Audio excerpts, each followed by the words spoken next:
ஆன்மீக நண்பர்கள் அனைவருக்கும் அன்பு கலந்த வணக்கங்கள். இன்றைக்கி நாங்கள் ஆன்மீகம் சம்மந்தமான பதிவில் 108 திவ்ய தேசங்களில் ஒன்றான திருப்பதி சாரம் அருள்மிகு திருவாழ்மார்பன் கோவிலின் சிறப்புகளை பார்க்கலாமா வாங்க. நாகர்கோவிலில் இருந்து வரும் 5 கிலோமீட்டர் தொலைவில் அமைந்துள்ள இயற்கை எழில் கொஞ்சம் திவ்ய தேசம்தான் திருப்பதி சாரம், அதாவது திருவன் பரிசாரம் அப்படின்னு சொல்லியும் அழைப்பாங்க. அபூர்வ மூலவ வைபம். இந்த தலத்து மூலவரான திருவாழ்மார்பன் 9 அடி உயரத்தில் 4 கரங்களுடன் சங்கு சக்கரம் ஏந்தி அபய கஸ்தத்துடன் அமர்ந்த திருக்கோலத்தில் காட்சி தருகிறாராம். மூலவர் திருமேனி கடுகு சர்க்கரை மற்றது பல மூலிகைகளின் கலவையால் அதாவது கடு சர்க்கரை யோகம் உருவாக்கப்பட்டது. இதனால் இவருக்கு திருமஞ்சனம் அபிஷேகம் கிடையாதாம்.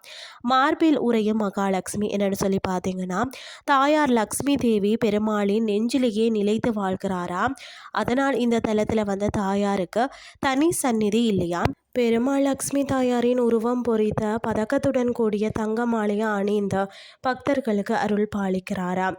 அது மட்டுமில்லாமல் நம்மாழ்வாரின் தாயார் உடையநங்கை அவதரித்த புண்ணிய பூமி நம்மாழ்வாரால் மங்களாசாசனம் செய்யப்பட்ட அற்புத திருத்தலமாகவும் காணப்படுகிறது.